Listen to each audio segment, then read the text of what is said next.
শুভ সকাল বন্ধুরা। একটা কথা বলতে পারো, রবিবার স্কুল ছুটি, সরকারি বেসরকারি সমস্ত প্রতিষ্ঠান ছুটি, কিন্তু সংসারের প্রতিষ্ঠান কেন ছুটি না? তাহলে সংসারের মায়েরা তাহলে একটুখানি এরকম করে রিস্ক করতে পারে, তাই না? সব কিছু ছুটি হলেও পেটের ছুটি নেই। পেটের প্রতিনিয়ত কাজ আছে। পেটের কাজ মানে রান্না বান্না, কাজকর্ম। কবে থেকে ভাবি যে একটু বসে বসে পা ঝুলাবো।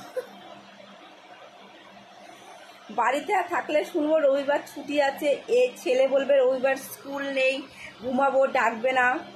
তারপরে হচ্ছে ছেলের বাবা বলবে রবিবার বেলা করে বাজার করব, কোনো সমস্যা নেই। তাহলে আমাদের কি সমস্যা? আমরা কেন রবিবার ছুটি পাই না? আমরাও তো বলতে পারি যে বসে বসে একটুখানি পা ঝুলাবো আর বসে বসে খাবো, তাই না?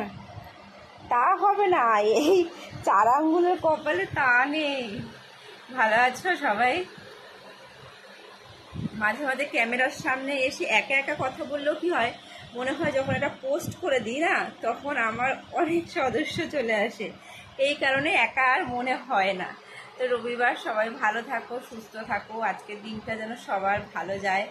আমিও যাই, রান্না বান্না কাজকর্ম আছে। টাটা সবাইকে।